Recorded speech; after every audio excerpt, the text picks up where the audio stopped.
This is Laura Vanderkam. I'm a mother of 5, an author, journalist, and speaker. And this is Sarah Hart-Unger. I'm a mother of 3, a practicing physician, and blogger on the side. We are 2 working parents who love our careers and our families. Welcome to Best of Both Worlds. Here we talk about how real women manage work, family, and time for fun. From figuring out childcare to mapping out long-term career goals, we want you to get the most out of life. Welcome to Best of Both Worlds. This is Laura. This is episode 228, which is airing in mid-December of 2021. I'm going to be interviewing Jennifer Barrett, who is the author of Think Like a Breadwinner, which is a great book about how women in particular can change their mindset about money. So speaking of money going out the door at the moment, Sarah, as we're recording this, you are in the middle of 8 days of gift giving. How's that going? We're surviving. We're keeping up, barely. Yeah, I think neither my husband and I we're just excited about buying a lot of stuff right now. But so far, our kids seem to be, their souls haven't been crushed yet. They've gotten at least something every night, and we've got a few nights left. We're going to make it. What about you? Are all the presents like wrapped and ready? They are not wrapped and ready, but most of them have been purchased, including for the majority of my extended family. I took advantage of a particular Black Friday sale. I did not buy many things on Black Friday because I'm not a big fan of, I've learned like sales are about getting you to buy things that on the margins you wouldn't. And so the only reason a sale is a good deal for you is if it's something that you would have paid full price for, and then you find out that there is a discount, right? So that was actually what I went for. It's something I had been looking at giving everyone anyway. And then I saw the email. It's like, oh, entire site 25% off. I'm like, okay, I will buy it today because that was what I was planning on doing. So that I did. But, I'm with you. Yeah, we've been trying to minimize some of the stuff like as we move because it all has to be packed up. But, with 5 kids, it's impossible. And we recently had, we're going to actually wind up doing even more gifts, which I need to get my head around. I had thought, okay, 5 kids, well, even the 4 older ones, we're going to do a Secret Santa gift exchange for them, right? Because some people had been interested in repeating the sibling gift giving thing, what we had started, a year or 2 ago, that everyone buys a present for their siblings. But if you think about the sheer volume, like each of 5 kids buying 4 other presents, or even the 4 older kids buying, it just is a lot of gifts, right? And so I was like, okay, the 4 of you older ones will draw a name out of a hat. We'll do a Secret Santa. It was just like every single bad sibling dynamic that exists in our house was exacerbated by this experience. So within 24 hours, everyone knew who everyone had. Like there had been screaming about how people weren't going to do a good job. There was sadness because one person was more into this idea than other people. And so, there was accusations of, people not making good holiday decisions. And, it's just like, so we decided, okay, we're going to go back to everybody getting something for everything. And I'm just going to make my peace with the fact that this is like 20 small if Henry's things. buying gifts. Yes. Is Henry buying gifts? I mean, they're going to buy for him. So I need to confirm with them what they think of this because I would have to then do it, obviously, or Michael would have to do it. So possibly that we shouldn't, but I think they want to buy gifts for him. Right. So maybe it could be sibling Christmas and that's it. That's it. Well, you should tell that to my gift closet because I've already done.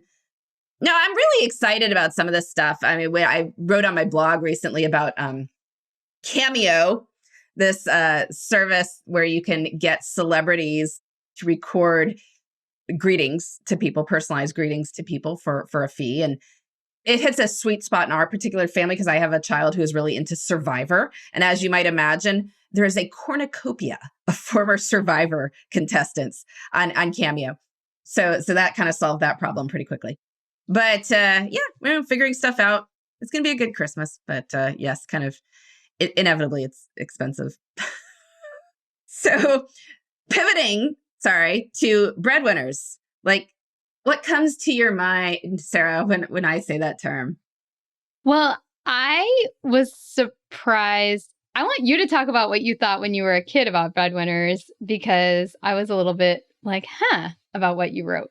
Well, I'm just curious with you because, I mean, you went and got a medical degree, which is a, responsible thing for someone to do who might be looking to support a family financially. So did you have that as a message that you should be a physician because it is a higher earning sort of thing? I mean, was it totally just like, you wanted to do it and you came? I don't think earnings had much to do with my choice. Maybe a little bit of the prestige factor. I don't mean prestige as a career, but more like, I want to show you that I can do this. I think, when I was growing up, two of my good friends, well, not in touch with one of them anymore, but like they were both going to go to med school. And I never felt like as academically strong as them. But then I was like, you know what? I'm going to go to med school too. And then we actually all did go to med school, and I think are all pretty happy with our choices to do so. I didn't have much thought at all about my future family structure.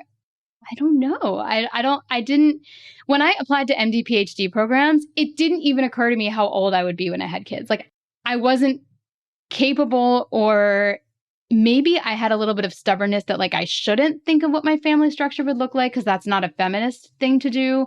So to just blindly go ahead and do what seemed like a good career.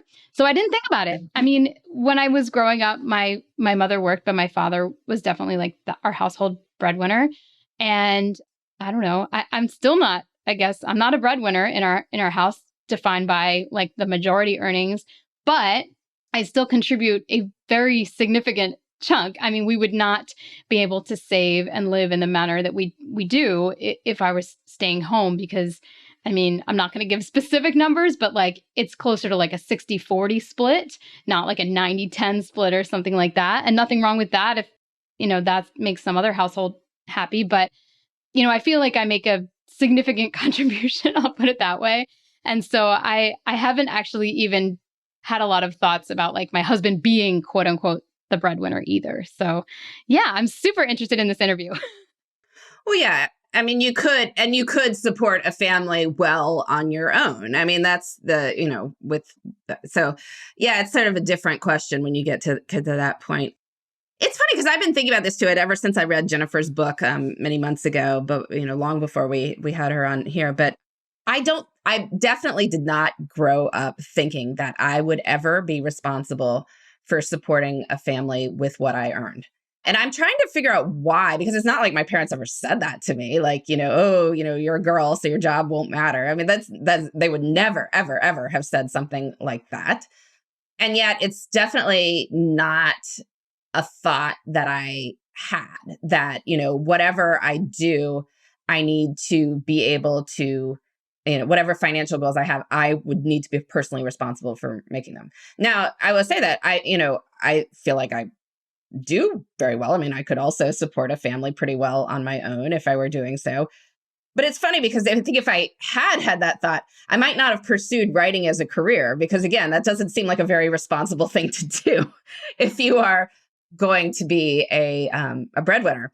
And so, fortunately, it has worked out just fine, and not just through the writing. I mean, things like, having another podcast, for instance, in the professional speaking circuit, that's obviously all of that is as big a chunk or more of what I do. But it's just funny to think about that, I've had to probably learn to be more, proactive about choosing, to earn more money and stuff like that.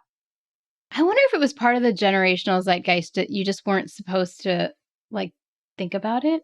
I would love to talk to I don't know, my husband, or he's a little bit older, but somebody of very similar, like geriatric millennial age group, and find out whether if they were male, did they like think about these practical things? Because I just felt like there was such an air of like, follow your dreams, like don't think about money, don't worry about it, just do what you feel called to do. And that kind of prevented some of that practical thinking, which I actually think is valuable and people do a lot more of now. Yeah, I don't know. I mean, I think still a lot of young men grow up thinking more about the money because they don't get to assume that there will be somebody else earning money, even though, again, in most families, there are. So they may not have that built-in assumption. And so they think more about the economic returns on different careers. But again, many of them are not thinking about career gaps and like their child rearing timetable and all that sort of thing too. So yeah, it's just, it's interesting even how we are in 2022 or 2021 still for a few more weeks. But, people are still, you think of yourself as growing up in a fairly progressive household, you may still absorb these sort of larger cultural messages, which it's interesting to see, like, what are my kids absorbing? I don't know. I mean, they definitely see that both of us work and take our careers seriously. I think my children actually at one point, like, thought I out-earned Michael, which I don't. But I guess they have not absorbed a message that is, that's the way it naturally goes with gender. All right. Well, let's hear what Jennifer has to say about all this. Well, I'm so excited to be here with Jennifer Barrett, who is the author of Think Like a Breadwinner and is now newly the head of content at Fidelity. So, Jennifer, welcome to the program. Thanks so much for having me. Yeah. So why don't you tell us a little bit about your career journey and your family as well? Sure. So, most of my career has been in media, and I came to New York back in 2000 as the foreign exchange reporter for Dow Jones and the Wall Street Journal. So that was my first foray into financial journalism. And since then, I've bounced around a bit. I worked at Newsweek for a while. I worked at Hearst and NBC and then CNBC. And then I took a job at Acorns, which is the saving and investing app. And I was chief education officer there for about 5 years before I took this role at Fidelity this summer. So most of my career has been media, and then I moved into financial services more recently. And for the past 12 years or so, I've been in management. And I took that turn when I had my second child. So that was a very interesting period of my life. I was incredibly busy, where I felt like my responsibilities at work and my income grew dramatically at the same time that my responsibilities at home grew with a second young child at home. And so how old are your kids now? So they're now 11 and 14. Excellent. Yeah. So middle Two school, boys. middle school years, roughly, is that? Middle school and high school. My oldest is a sophomore. The cutoff is December 31st in New York City. And so he's on the younger end of his grade. Gotcha. Mm-hmm. And so I'm very curious, I mean, obviously your sons are having one experience growing up, but when you were growing up, what were the messages you remember learning about money, the various lessons you learned as you were growing up? Do any particularly stand out to you? They do. And I think what's interesting now when I look back is that I grew up in a pretty conventional home in that my father was the sole or primary breadwinner for most of my childhood until my parents got divorced. I was in 8th grade then. And so I have a very particular image, or had a very particular image of what a breadwinner was. And I think the fact that he was in that role for so much of my childhood kind of informed the way I thought about what my role would be when I became an adult. And though my mom, after the divorce, she was remarried, she launched kind of a second career. She went back and got her MBA, got her doctorate, became a professor, became a consultant, became the person in her marriage that manages all the investments. So she really moved into an almost entirely new role in her second marriage. But a lot of that happened after my formative years. So I look back now and I can see the influence that she's had on me more recently. But I think when I first entered adulthood, I had these kind of preconceived notions about what my role would be in a marriage. I sort of assumed I'd get married. I assumed that my husband would probably earn more than me. I assumed that he would take the lead when it came to sort of planning for the future and investing our money. And so I operated on that principle. I thought that I was pretty independent if I could cover my own bills, right? And once I got married, I thought, okay, if I'm covering half the bills and the rent, I'm doing okay. If I'm setting aside a little bit in a 401k and I have a little bit of savings, I'm doing okay. And then I had a real wake-up call in my 30s, and that's what really was the genesis of this book, was realizing that independence is not about being able to pay the bills, right? Independence is really about building wealth so that you can support yourself in all the things you want in your life. And that distinction became really clear to me in my 30s after we had our first son. Yeah, because you realized that there were things you wanted, and it sort of became clear to you from having read Think Like a Breadwinner, your book, that your husband wasn't automatically going to be in the position, with his career choices that he was interested in doing and so forth, wasn't automatically going to be in the position to make those things happen, correct? Yep. Yeah. And I think when we first got together, he was earning more than me.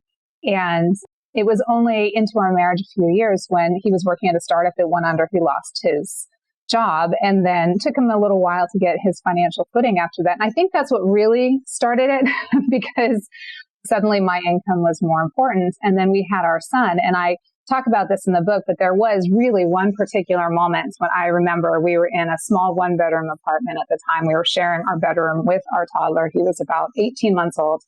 And he woke up in the middle of the night, as they do. And I was up kind of pacing back and forth in our bedroom, trying to get him back to sleep and looking around at our apartment.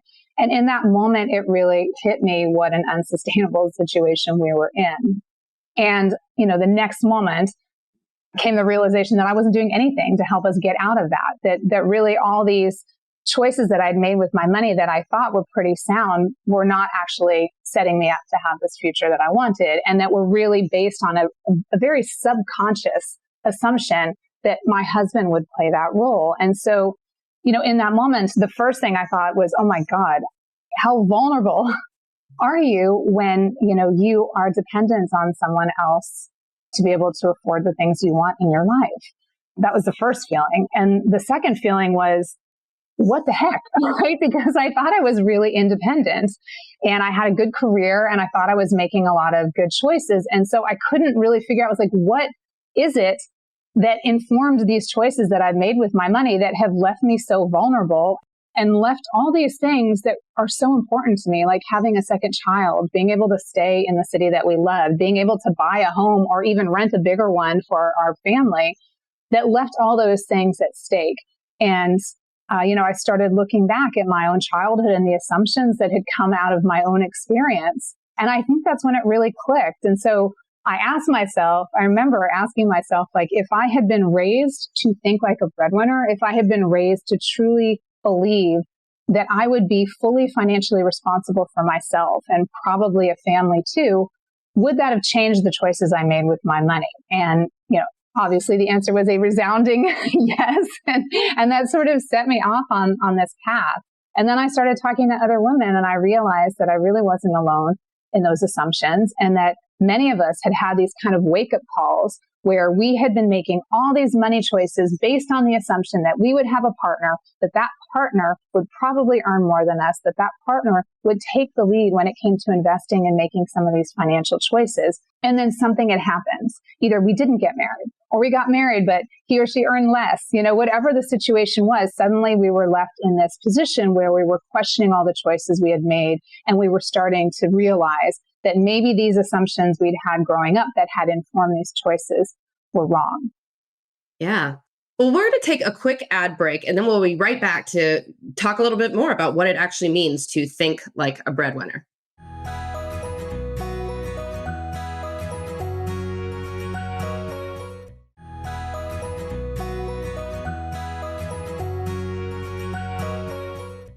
So I am here with Jennifer Barrett, who is the author of Think Like a Breadwinner. And she is sharing, what it means to, in fact, think like a breadwinner. So we're saying, people make lots of good financial choices, right? Like, people might not be in debt, or if they are paying down student loans, they're doing so in a responsible manner. They're not outspending what they're bringing in. So how does that differ from thinking like a breadwinner? What is the missing piece of thinking like a breadwinner that's different from just being generally responsible with your money? Sure. I think thinking like a breadwinner really starts with asking, what do I want in my life? And what are the choices that I need to make with my money and my career in order to afford that life? And it sounds so simple, but it's not a question a lot of us ask ourselves. We don't ask ourselves what we want. And then we don't ask ourselves what we need to do in order to get that financially and professionally. So, and it's really about like making these kinds of choices with your money that will ensure you can take care of yourself throughout your life and maybe others too, that you won't feel like you're dependent on someone else to have the things that are so important to you in your life. Yeah, because when you don't think fundamentally that your family's standard of living is going to be entirely up to you, what sort of different choices do you make? than if you do assume that your family's standard of living is highly likely to be entirely up to you. Yeah, I think the big one is investing, but I'll go back a little bit because I think it's not just, there's this cultural conditioning that we get that sort of reinforces this idea that like for women, it's really about saving and budgeting. We save for these small splurges like a spa getaway or a handbag or something. And then for men, the message is really much different. It's about like how to reach 1 million, how to save for a house, how to buy that sports car you really want. It's much more expansive, but it goes all the way back to childhood. So I think, my own beliefs and choices about money came from my own experience growing up, but I'm not alone, and I looked at the research and this research is only from a few years ago. So I had thought that things would be different when we became parents, but it's not. And I think it's because we don't talk about a lot of these things. And so these assumptions are perpetuated, even though we know that a record number of women are now in the main or sole breadwinner role for their families. So I think before the pandemic, in just over 40% of families with kids under 18, moms were the sole or primary breadwinner. That's a record number. It's a paradigm shift in the breadwinning model. But we're lagging culturally. So the messaging hasn't quite caught up to the reality. And it starts back in childhood where parents are more likely to talk to their girls about budgeting, about saving money, and they're more likely to talk to their boys about building credit and investing to build wealth.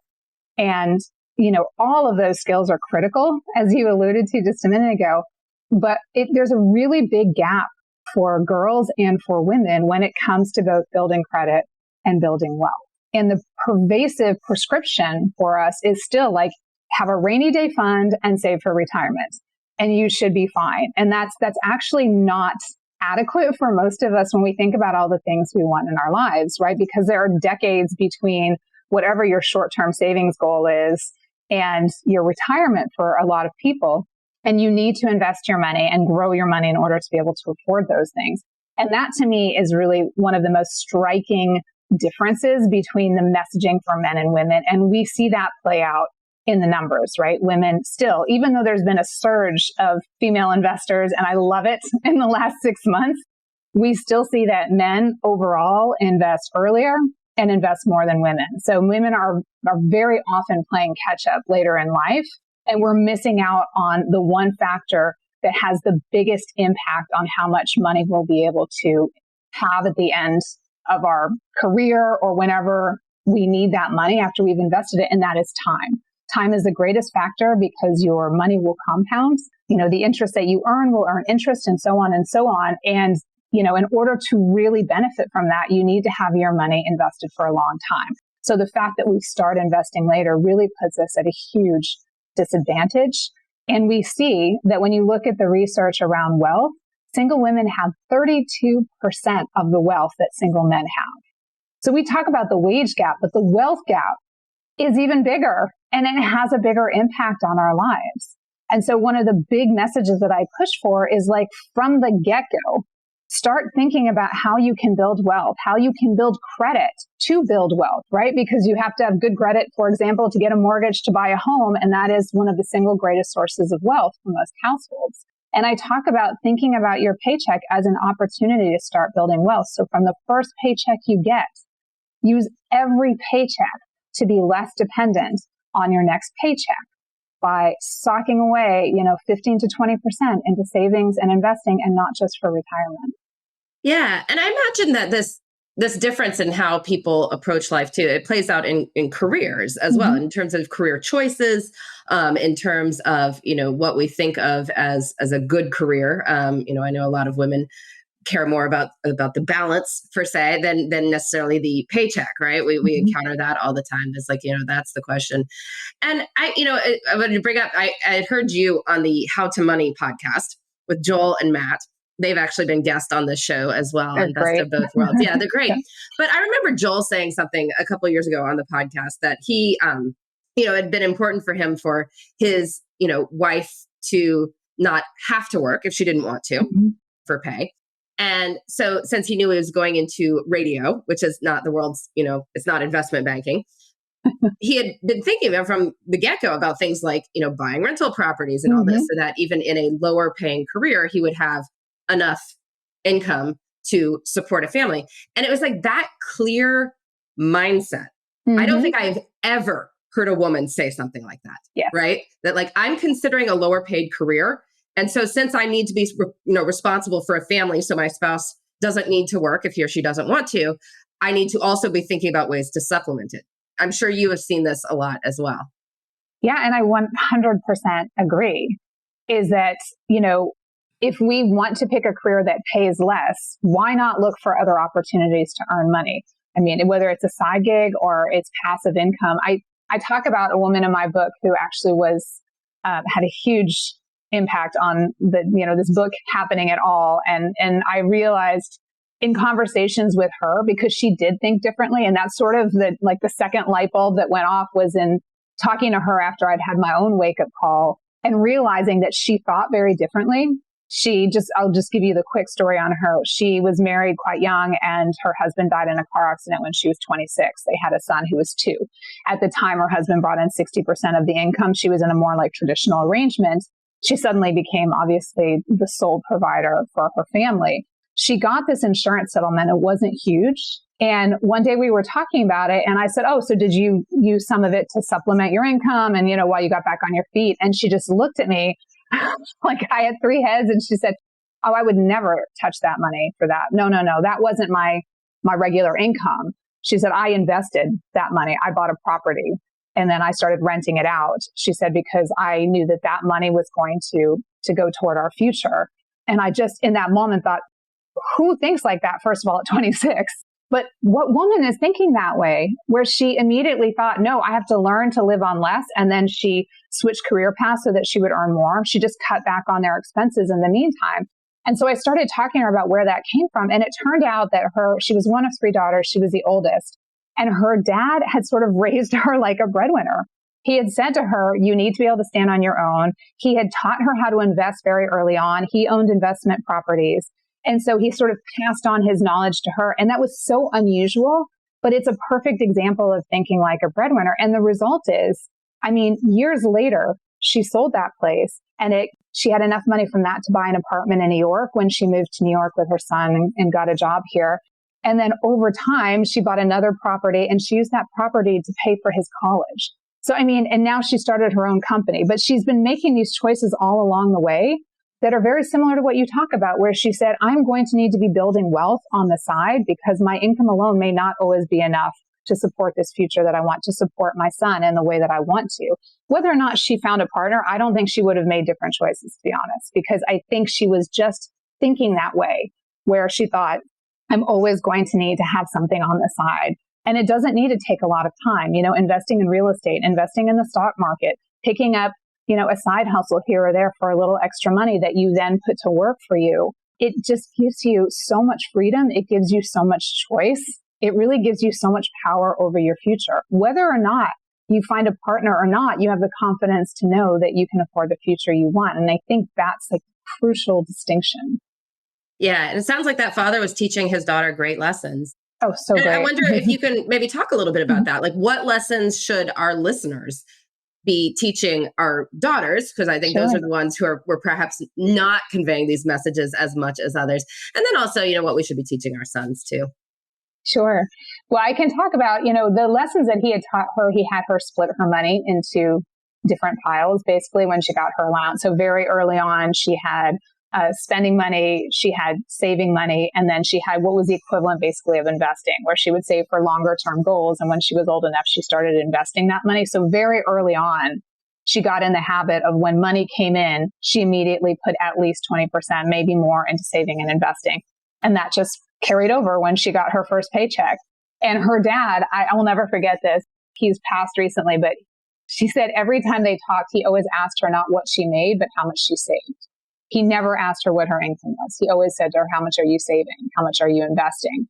He put the emphasis on that. And I think that's so important. And I go back to the same thing I say, which is like, use every paycheck as an opportunity to be less dependent on your next paycheck, because that's how you have real freedom. That's how you have real independence and choice.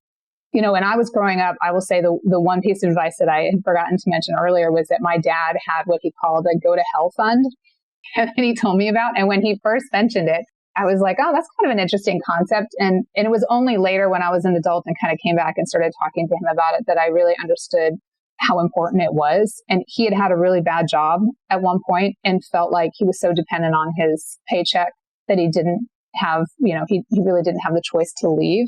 And so he vowed pretty early on that he would never be in a situation like that again. And that's when he really started saving and investing. And so the go to hell fund really was like, can I build up enough money on the side so I know I can always walk away, whether it's a bad relationship or a bad work situation, whatever it is. I think now that was an incredible lesson. Didn't quite sink in at the time, but certainly took it to heart later.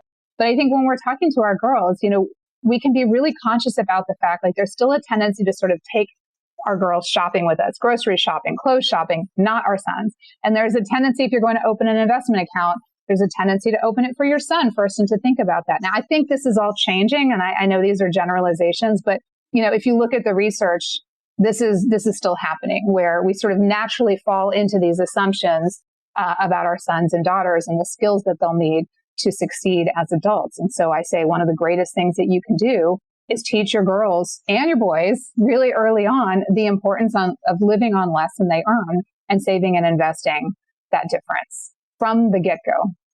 Yeah. And I mean, it seems like, just thinking about the whole career aspect of it.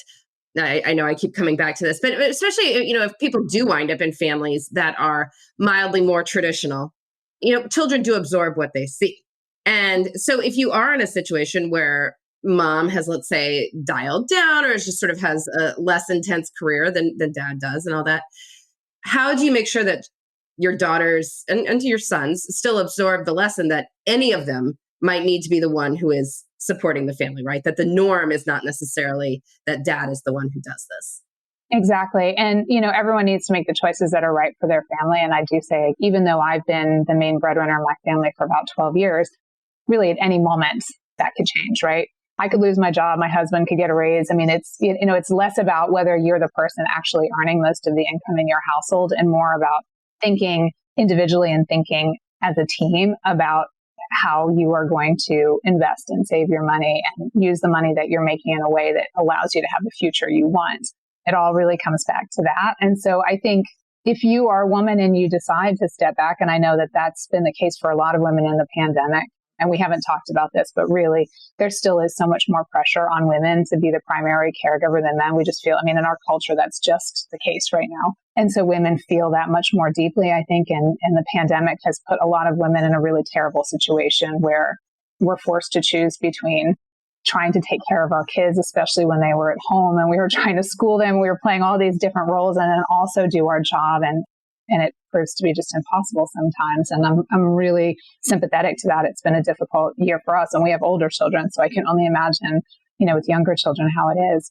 But I think you can still sort of convey the message that, you should be involved, number one, in the finances, whether or not you're earning more or less, or if you've taken a break from your career, whatever situation you're in, the most important thing is to be actively involved in the finances, to know where the money is going and why, to be able to talk about it. I think it's important to talk openly with your kids. If you say, like, if you're taking a break from your career, you can talk to your kids about that and talk about why. Mommy is staying home or daddy is staying home for a little while, and here's why. And it doesn't mean that I don't want to go back and work later. It just means that this is the best thing for our family right now. And so kids pick up so much more. I don't need to tell you this, I'm sure, but kids pick up so much more than we give them credit for. I talk to my kids now. They have such an interesting perception of like my involvement and my husband's involvement. I used to feel so guilty about not being at everything, and they really have no memory of so many of those things. Like they remember certain experiences that we share, but they don't remember if you were at like every single soccer game or if you picked them up every single day from school. And so it is sort of, on the one hand, important to remember that, that our kids aren't going to remember every single thing in terms of how present we were in every one of their activities or picking them up from school, but they do remember whether we were present for them, whether we were listening to them, whether we were creating those experiences for them. And then also, that they'll pick up so much from just watching us, as you said. And so if you want to make sure that your kids are getting the right impression and that you're giving them the right lessons, sometimes you literally just have to sit down and talk to them, because otherwise they might make assumptions that aren't correct. Yeah. And talk through your various career choices, talk through your Yeah. money choices. I would Yeah. imagine that, part of people are listening to this like, well, I'm in my career, I earn what I earn or whatever, Yeah. but that's not said. I mean, you made a career change. And so, I did. but even if you don't make a career change, I mean, what are some things you can do practically to sort of be in more of that breadwinner mindset as you go about, building your career? Well, I think one of the most important things is to advocate for yourself. And I say that as someone who learned my lesson the hard way. I talk about this in the book too, but I was working at Newsweek. It was my dream job. I never really negotiated my salary. I never really negotiated my job raises, my pay raises. And I was there for 7 years. I think I got 3 promotions and I got very little in terms of a pay increase over that time. And when I came back from maternity leave with my first son, after about, over 6 years there, I learned that someone else with just a few years more experience was making about 50% more than I was. And that was like a sucker punch. I remember crying about it and feeling really like I'd been betrayed by this employer. I'd been so loyal, and what did I do wrong? And I had a real moment of reckoning there. And I realized that I'd been so happy in my job, and I hadn't really thought about how critical my income was, or how much of a difference it makes when, even $5,000 more a year, how that there's this, this exponential effect over time, because all of your raises are based on your base. And so even if you can negotiate 5,000 more, it can make a bigger difference over time. And so I sort of vowed in that moment, I would never do that again. And that became, a real impetus for me taking charge going forward of, all the conversations around my salary. I was a much better advocate for myself. I also did a lot more market research, and I started to look at what are my skills worth in the market. And obviously I found out I was vastly underpaid, sort of validated what I just learned.